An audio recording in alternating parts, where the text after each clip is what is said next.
Amém, glória a Deus. Para nós é um motivo de alegria nós estarmos aqui nesta manhã juntos para meditarmos a palavra de Deus. Amém, glória a Deus. Louvado seja o nome do Senhor Jesus Cristo para todo sempre.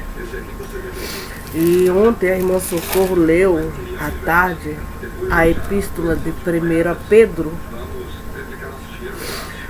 1 Pedro capítulo 3.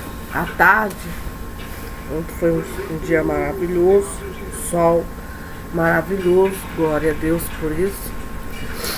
E aí, nós fomos meditar na palavra do Senhor Jesus Cristo.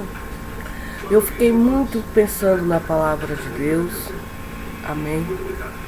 Que o apóstolo Pedro, nas suas epístolas, ele fala sobre a vinda do Senhor. No capítulo 3, ele diz, e ele fala assim: Amados, escrevo-vos agora esta segunda carta, em ambos as quais desperto com exortação vosso ânimo sincero. Para quê? Para que vos lembre das palavras que primeiramente foram ditas pelos santos profetas.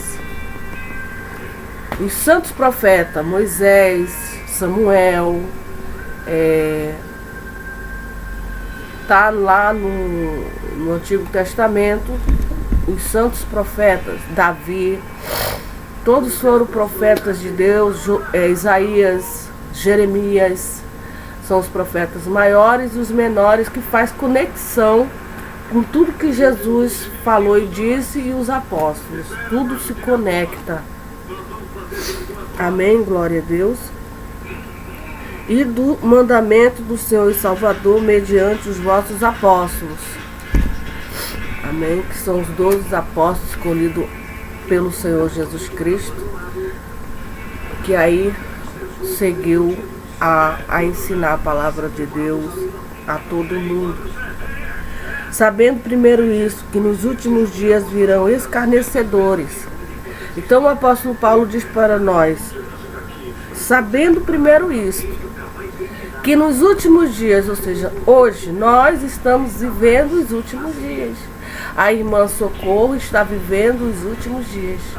Então nós temos que saber o quê? Que nos últimos dias virão escarnecedores. Escarnecedores. Andando segundo as suas próprias concupiscências. Andando segundo as suas próprias concupiscências.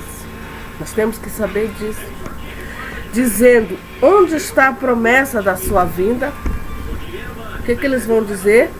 Aonde está a promessa da vinda de Jesus Cristo?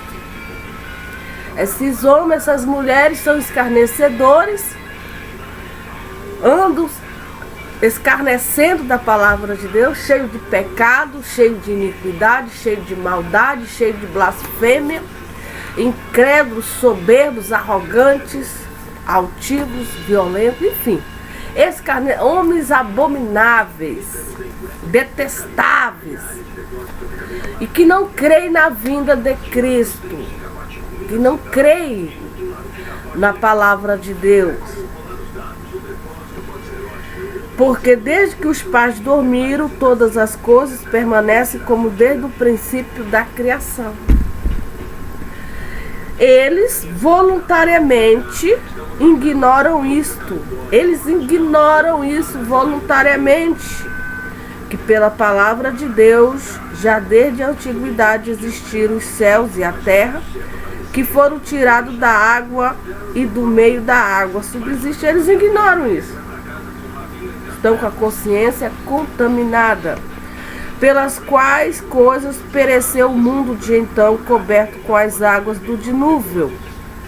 Mas o céu, o que me chama a atenção no versículo 7 diz, mas os céus e a terra, que agora existe, esse céu que nós estamos contemplando, e essa terra que a irmã Socorro habita, que agora existem, pela mesma palavra, diz a palavra de Deus, pela mesma palavra se reserva como tesouro e se guardam para o fogo.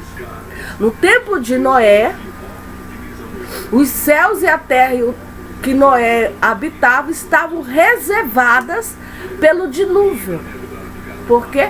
Porque os homens da geração de Noé eram também escarnecedores, andando segundo as suas concupiscências, ignoravam também a palavra de Deus, não criam na sua mente, no seu coração, que num abrir piscar de olho, num estalar de dedo, Deus poderia mudar tudo e mandar um dilúvio que destruiria aquela geração, aqueles homens malignos que estavam carregados de pecado, que estavam carregados de iniquidade e que eram escarnecedores da palavra de Deus e andavam segundo as suas concupiscências. Homens abomináveis, detestáveis, que provocavam ali a Noé. Só não matou Noé porque Deus não permitiu, Deus não deixou. Mas eles eram assassinos, enganadores, ímpios, e que eles não criam. Noé falou para eles: olha, Deus vai mandar um dilúvio, e com esse dilúvio vai destruir os céus e a terra. Mas eles não acreditavam. E hoje a Bíblia diz, não somos nós, que esse mesmo céu e essa mesma terra, elas se reservam estão guardados como tesouro. Tesouro para quê? Para o fogo. Mas ninguém acredita. Por quê, irmão?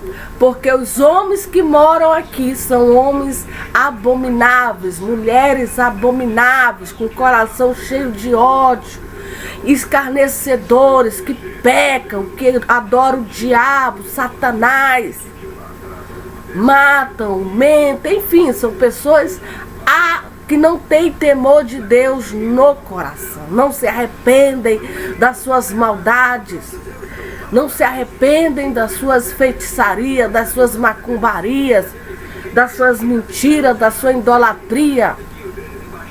Homens pecadores. Então, a palavra mais amados, pelas quais ele então faz uma comparação.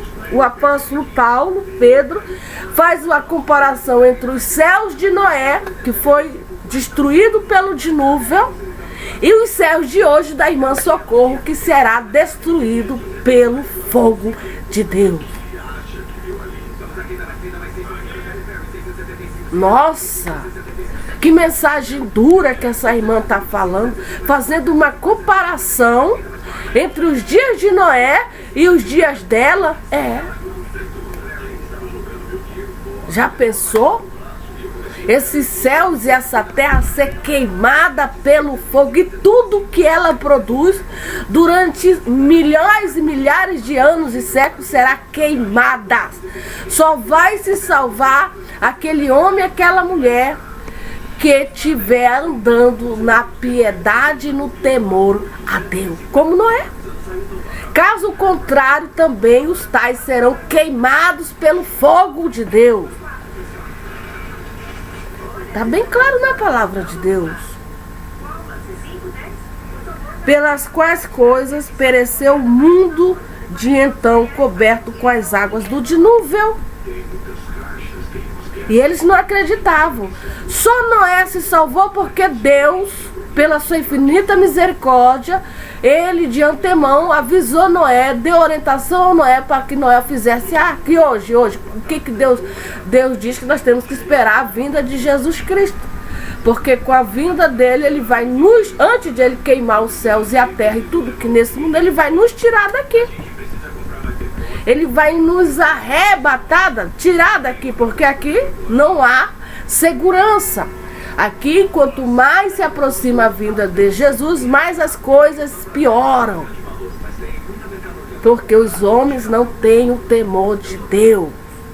Porque o diabo, ele está solto. E aí ele também engana as pessoas.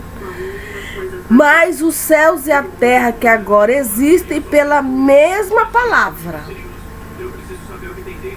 Pela mesma palavra de Noé. de Deus a Noé.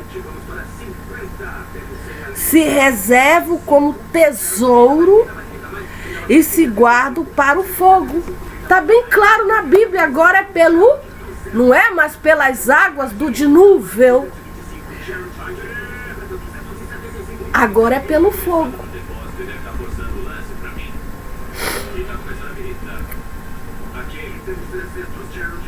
Agora é pelo fogo. Até o dia do juízo e da perdição dos homens. Pelo fogo. Qual é o pior? É a água ou o fogo? Qual o pior? As pessoas adoram o sol, os 4 elementos, não sei o que, o sol, a terra, as estrelas. Não existe nada disso. A Bíblia diz que existe só o Pai, o Filho, o Espírito Santo e a expiação do que ele fez. Os 4 elementos, não sei o que, não sei o que, não sei o que. Que Deus amou o mundo de tal maneira que enviou o seu único Filho, Jesus Cristo, para que todo aquele que nele crê não pereça, mas tenha vida eterna. Para escapar do fogo que vai vir nesse mundo que a gente habita, e o fogo eterno, que é o inferno. É disso que Deus quer nos salvar. Desse castigo. Para nós nos salvarmos dessa realidade, nós temos que seguir a conduta de Noé. Temer a Deus. Guardar os seus mandamentos. Guardar as suas palavras. Coisa que no tempo de Noé, da sua geração, não temiam. Não guardavam. Eram escarnecedores. E hoje, no tempo da irmã Socorro, é a mesma coisa, é até pior. Mas, amados, não ignoreis uma coisa. Ele diz, irmã Socorro, não, ele está falando para mim. Eu sou o quê? Amada de Deus. O apóstolo Paulo está escrevendo para mim, para todo aquele que ama Jesus Cristo. Nós somos amados de Deus. Não devemos ignorar uma coisa, ele diz. Que um dia para o Senhor é como 1000 anos. Não ignoreis isso. Deus vai destruir esse mundo com fogo só vendo. Eu não acredito que Deus destruiu o mundo com as águas do dilúvio. Tem muita gente que não acredita. Vai contar essa história, eles não acreditam, mas fazendo de Deus mentiroso, porque os servos de Deus foi que escreveu essa história. Não ignoreis isso. Não ignoreis isso. Que um dia para o Senhor é como 1000 anos e 1000 anos como um dia. Já se passaram mais de 2000 anos e nada de Jesus voltar. Aí a gente fica pensando, meu Deus, tanto tempo. Tanto tempo. Tanto tempo e nada da volta de Jesus. A gente quer logo. Não devemos ignorar isso. Que 1000 anos para o Senhor é como se fosse um dia. E um dia como 1000 anos. Para mim, 1000 anos é uma eternidade. 1000 anos, quantas gerações não são? Bem umas 10 gerações. O Senhor não retarda a sua promessa, ainda que alguns o tenham por tardia, mas é longânimo para convosco, não querendo que alguns se percam. Então a gente observa que no coração do Senhor Jesus Cristo, o apóstolo Pedro diz que ele é longânimo. Ele não quer que os ímpios, os perversos se percam. Ele quer que eles se ouçam o evangelho e se arrependam. Eu acho que é muito triste o Senhor ver uma criatura dele no fogo do inferno. Ele não quer, tá bem claro na Bíblia que ele não quer que ninguém se perca. Ele não quer, ele quer que todos se salvem. Ele quer que a irmã Socorro alcance a salvação. Não só a irmã Socorro, mas todos os que creem em Jesus Cristo. Está bem claro na palavra do Senhor. Nós devemos crer na promessa, ainda que alguns achem tardia. Está custando demais essa promessa se cumprir. Quantos mil anos? 10 mil anos, 15 mil anos, 20 mil anos, 30 mil anos. Mas 1000 anos é como se fosse um dia, ou seja, 3.000 anos para o Senhor é como se fosse 3 dias. 4.000 anos, 4 dias. 5.000 anos, 5 dias e assim vai. E 10.000 anos, 10 dias. 10 dias para o Senhor e 10.000 anos para nós. Então há uma diferença muito grande. O Senhor não retarda sua promessa, ainda que alguns a tenham por tardia, mas Ele é longânimo para convosco, não querendo que alguns se percam, senão que todos venham arrepender-se. Todos. Arrependei-se. Aí ele muda de assunto, ele vai mais: o dia do Senhor virá como ladrão de noite. O ladrão vem de noite. Ninguém está esperando o ladrão. Mas o dia do Senhor virá como ladrão de noite, no qual os céus passarão como grande estrondo, e os elementos ardendo se desfarão. E a terra e as obras que nela há se queimarão. Vai ser assim.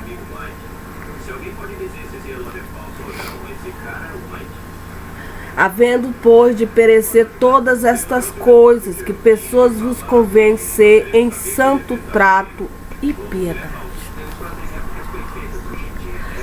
Em santo trato e piedade.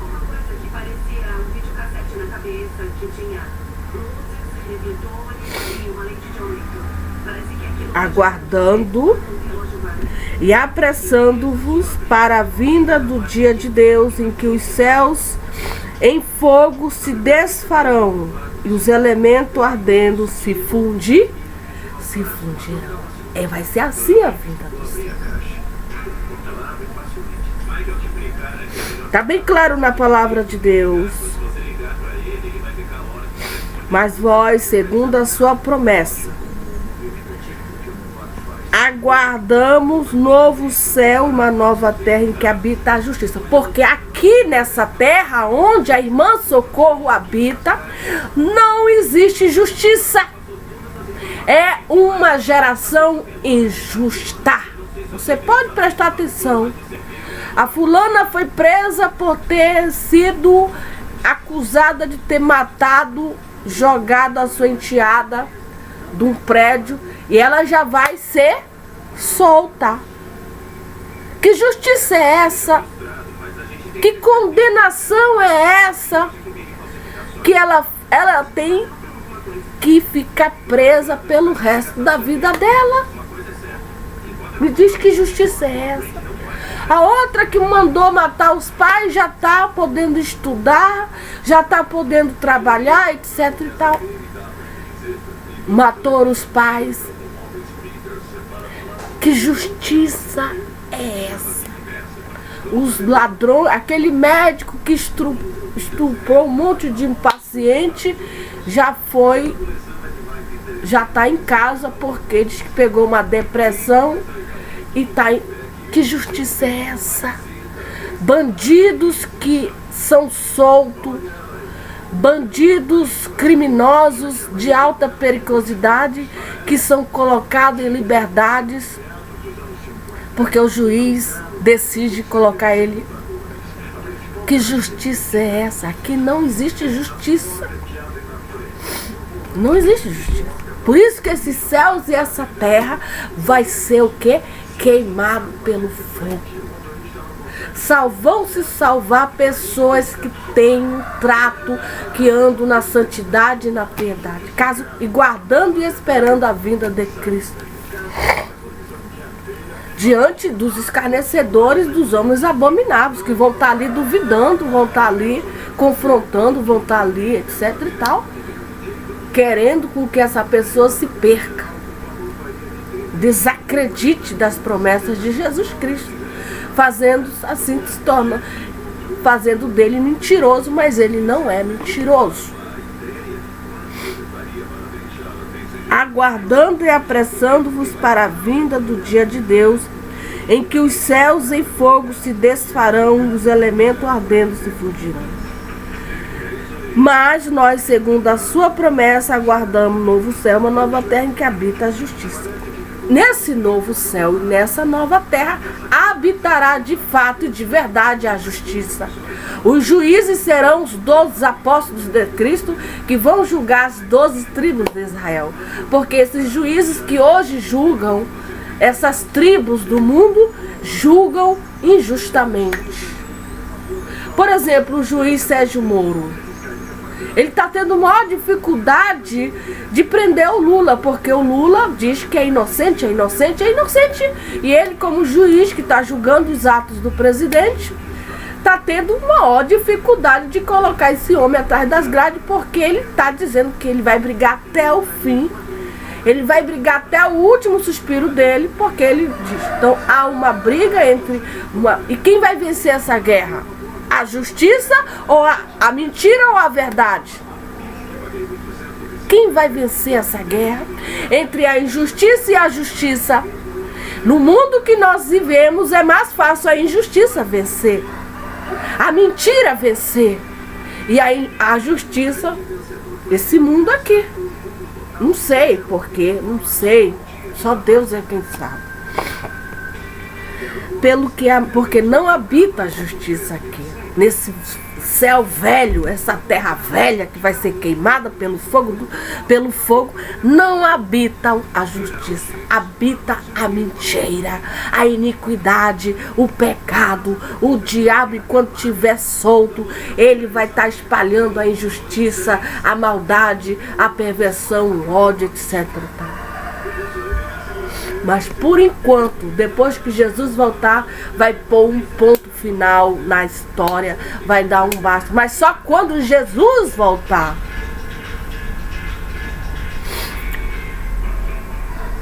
Pelo que, amados, aguardando estas coisas, procurai que deles sejais achados imaculados, irrepreensíveis, em paz. Aguardando a vinda de Cristo. Aguardando um novo céu, uma nova terra, onde habita de fato e de verdade a justiça de Deus. Não a injustiça, a mentira e as trevas. Falando nisto, e tende por salvação a longanimidade de nosso Senhor, como também o nosso amado irmão Paulo vos escreveu, segundo a sabedoria que lhe foi dada. Falando disto como em todas as suas epístolas, entre as quais há pontos difíceis de entender, que os indoutos inconstantes torcem igualmente as outras escrituras para a sua própria perdição. Vós, portanto, amados, sabendo isto de antemão, guardai-vos que pelo engano dos homens abomináveis sejais juntamente arrebatados e descaiais da vossa firmeza. Antes crescei na graça e no conhecimento do nosso Senhor e Salvador Jesus Cristo. A Ele seja dada a glória, assim agora como no dia da eternidade.